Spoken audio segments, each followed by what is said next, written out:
معزز سامعین کرام، آپ سن رہے ہیں مستنصر حسین تارڑ کی کتاب راگ۔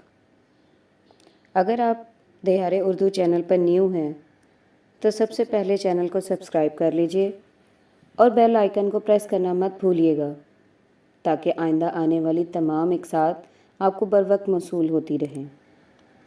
اس نے خوراک کا تھیلا کھول کر اس میں سے سینڈوچ نکالے اور انہیں بے دلی سے کھانے لگا۔ برگیتا میں سویڈش پن بہت تھا۔ وہ تقریباً کچے گوشت کے ٹھنڈے سینڈوچ بناتی تھی اور انہیں بس نگلا جا سکتا تھا۔ اس کے باوجود اس نے کبھی شکایت نہیں کی تھی۔ آج سویرے وہ تقریباً 1:30 بجے کے قریب لاہور سے چلا تھا اور اس ڈھلتی عمر میں دسمبر کی راتوں میں برگیتا کی گرم قربت چھوڑنا اس کے لیے بے حد دشوار تھا، لیکن شکار کے لیے وہ یہ جبر بھی کر لیتا تھا۔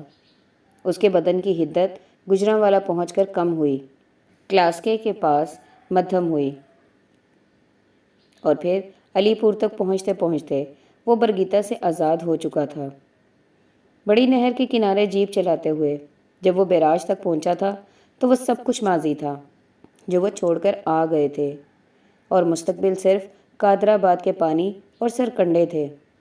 اور جب کوئی شخص سرکنڈوں میں پوشیدہ کشتی میں بندوق گھٹنوں پر رکھے آسمان پر نظریں جمائے گہری توجہ سے سنتا ہے تو ایک شکار اس کے اندر ہو رہا ہوتا ہے جو باہر کے شکار سے زیادہ وسیع اور گہرا ہوتا ہے، اور بہت سارے لوگ باہر کے شکار کے لیے نہیں، اندر کے شکار کے لیے شکار پر جاتے ہیں کہ وہاں ایک سناٹا ہوگا، گلتی گھاس کی بو ہوگی اور انتظار ہوگا۔ مشاہد علی کے اندر کا شکار گم ہو گیا تھا اور آج اسے احساس ہوا تھا کہ باہر کے شکار کے ساتھ بھی اس کا لگاؤ گھٹتا جا رہا تھا۔ مٹی کے بند کے اوپر ان کی جیپ کھڑی تھی، بل کھاتے ہوئے بلند فصیل نما بند پر جہاں تک نظر جاتی تھی کچھ نہ تھا، صرف ان کی جیپ کھڑی تھی۔ بند کے دائیں طرف ہریاول کی فصلیں تھیں، مویشیوں کے چارے کا شلگم اور گندم کے ہرے ہرے بوٹے جو ابھی سر نکال رہے تھے۔ ان کے پیچھے گنے کے وسیع کھیت تھے جو سیلاب کی صورت میں بقیہ فصلوں کو بچاتے تھے۔ ان سے پرے کائی سفید ہوتی تھی اور پھر دریائی جنگل کا سلسلہ شروع ہو جاتا تھا۔ دریا یہاں سے دکھائی نہیں دیتا تھا۔ دریا کے دونوں کناروں پر سردیوں کے آغاز میں بے شمار کونجیں اترتی تھی کیونکہ وہاں ریت بہت تھی اور نرم تھی۔ جنگل میں جو کالیاں اور ساہن پال والوں کے ڈیرے تھے، اس علاقے کی ہریالی کی مثالیں پورے پنجاب میں دی جاتی تھی اور اسی لیے یہاں ڈور ڈنگر رکھنے کا زیادہ رواج تھا۔ رانجھا انہی جنگلوں میں جا کر ہوا تھا۔ زاہد کالیا اور ڈاکٹر ارشد جیپ میں بیٹھے اس کا انتظار کر رہے تھے۔ اس نے اپنے تھیلے کندھے سے اتار کر جیپ میں رکھے اور پھر جیسے کچھ شرمندگی کے ساتھ چاروں مرغابیوں کو سر سے اونچا کیا اور سر ہلا کر انہیں بھی جیپ کے فرش پر پھینک دیا۔ صرف 4؟ وہ کچھ نہیں بولا۔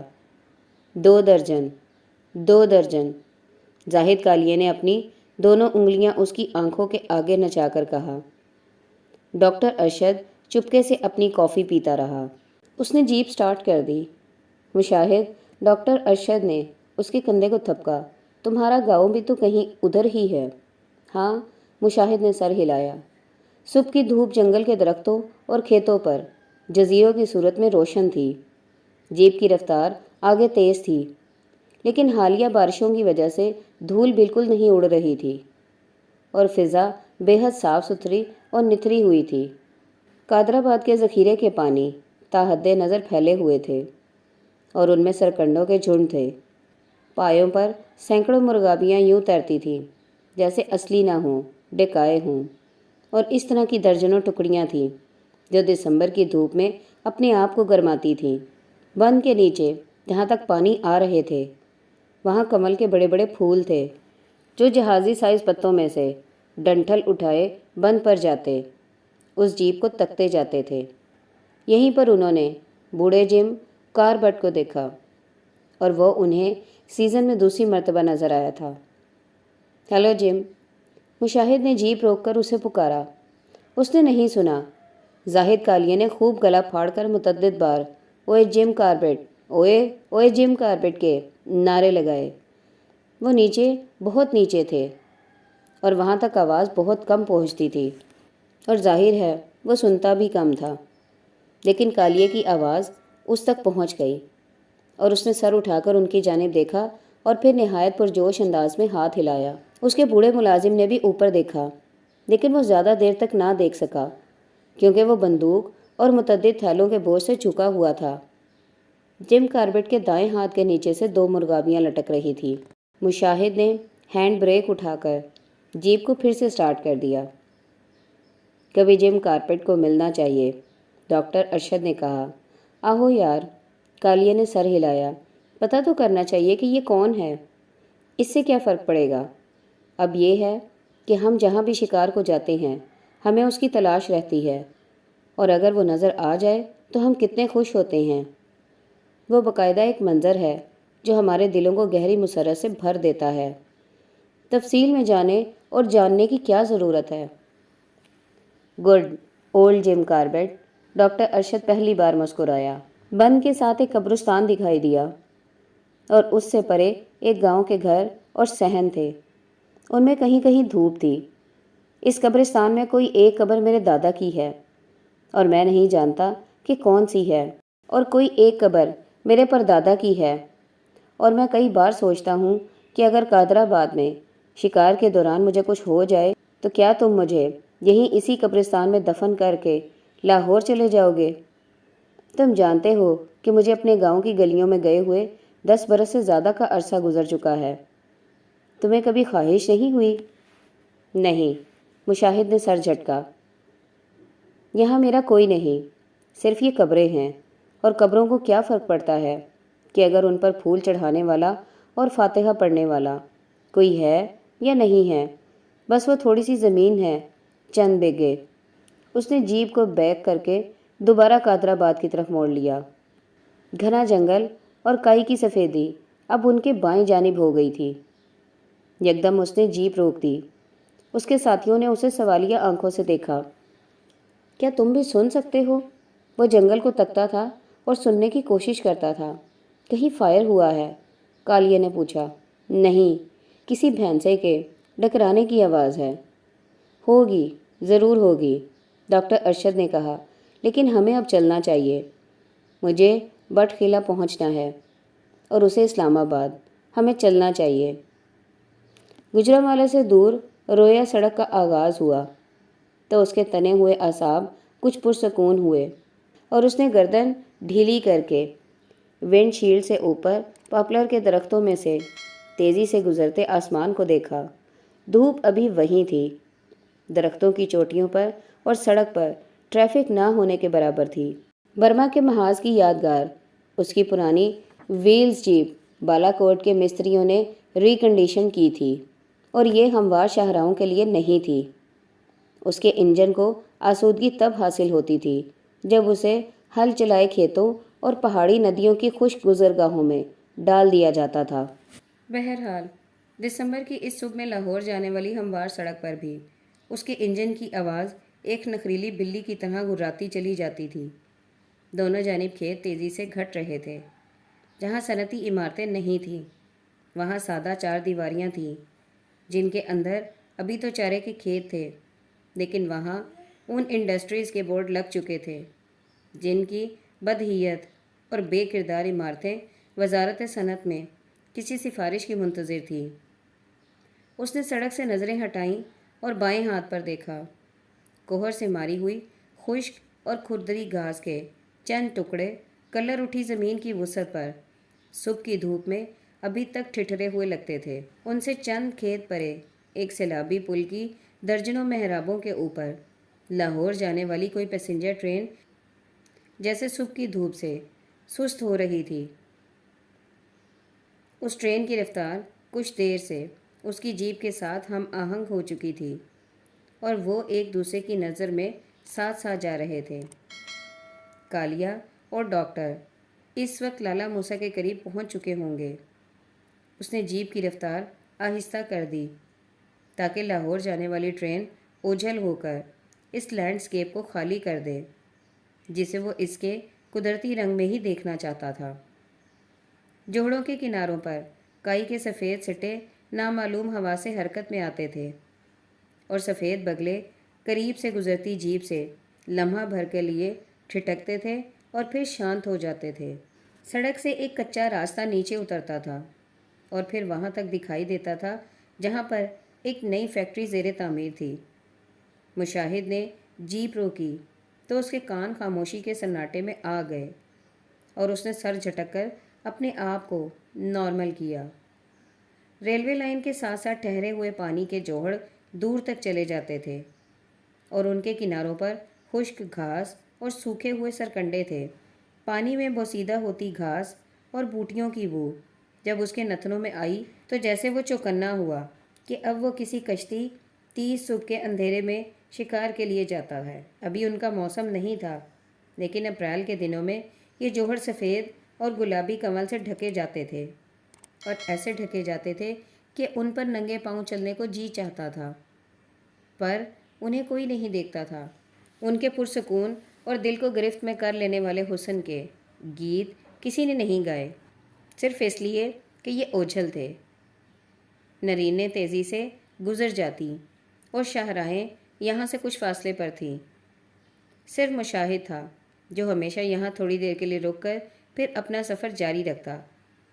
کمل کے یہ تختے ریلوے لائن کے ساتھ ساتھ بہت دور تک چلے جاتے، تو کیا ان کے حسن کے گیت کسی نے اس لیے نہیں گائے کہ یہ ذرا اوجھل تھے؟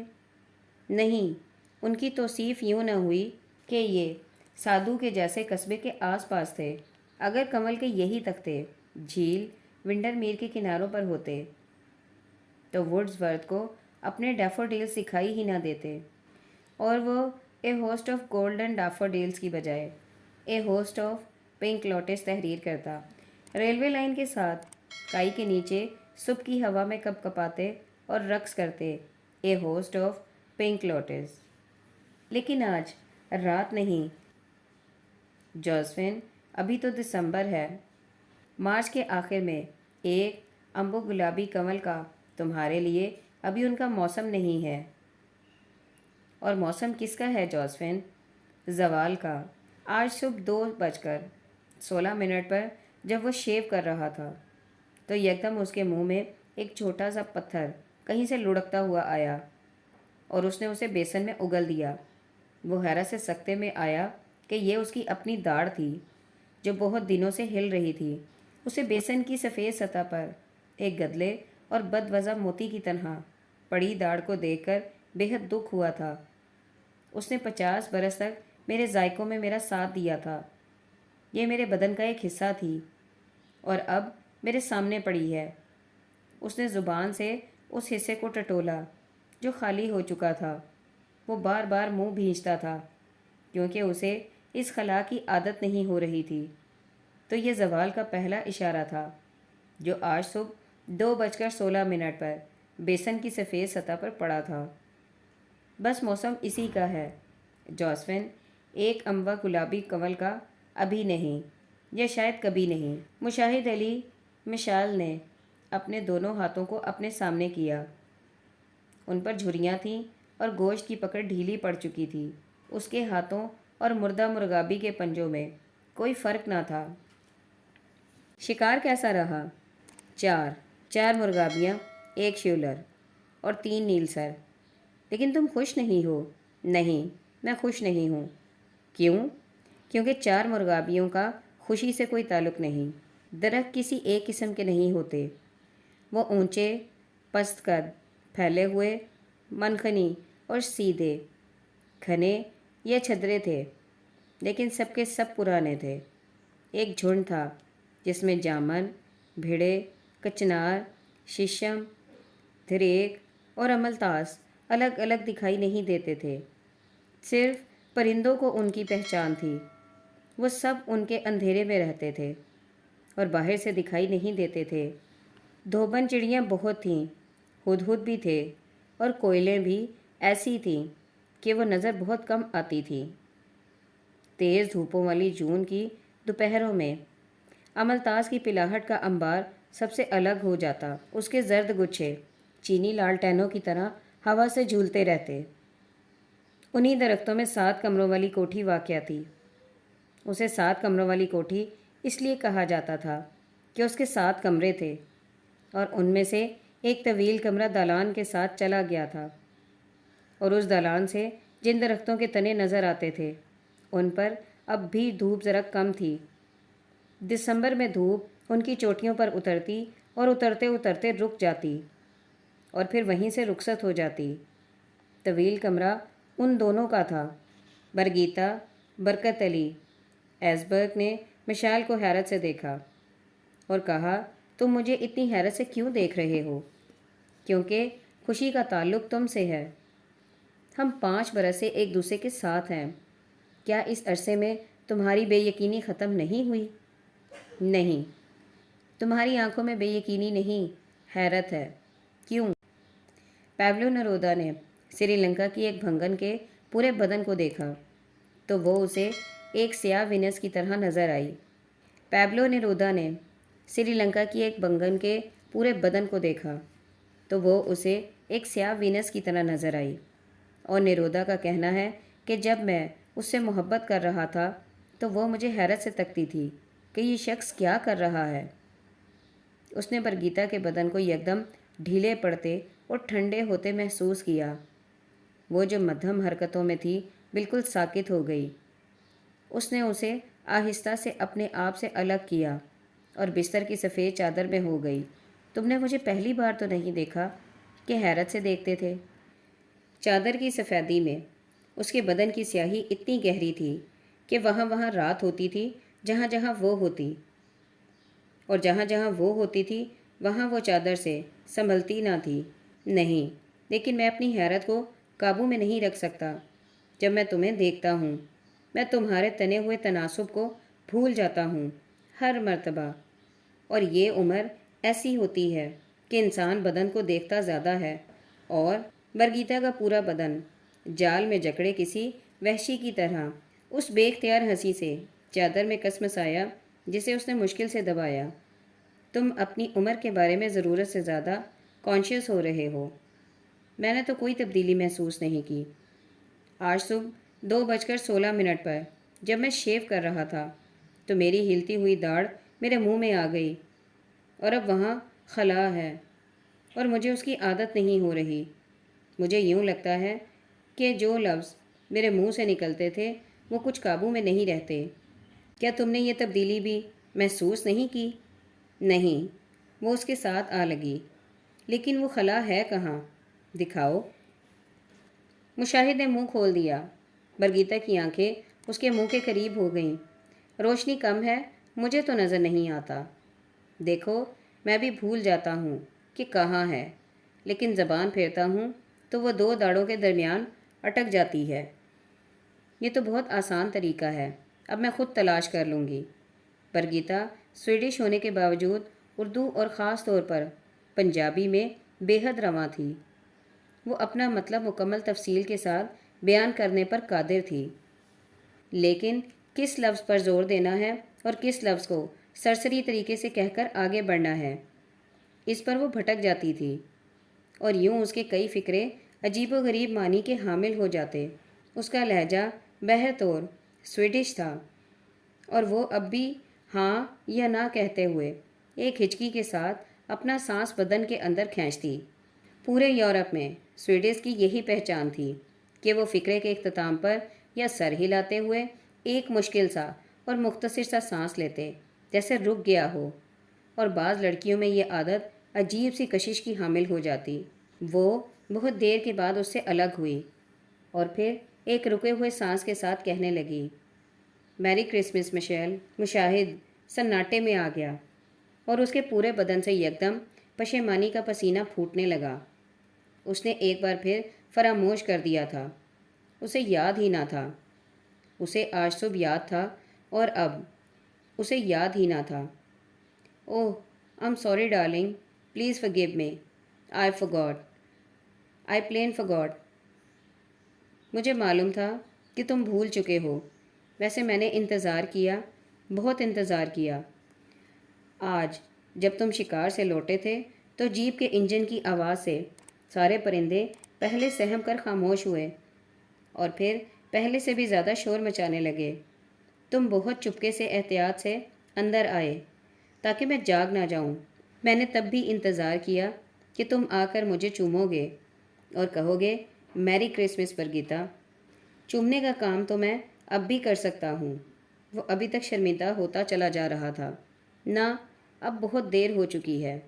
بہرحال میری کرسمس برگیتا، تم کہیں جانا چاہتی ہو؟ وہیں جہاں ہم ہر کرسمس کو جاتے ہیں، اور کہیں نہیں۔ وہاں تو ہم جائیں گے۔ مشاہد ابھی تک نارمل نہیں ہو سکا تھا۔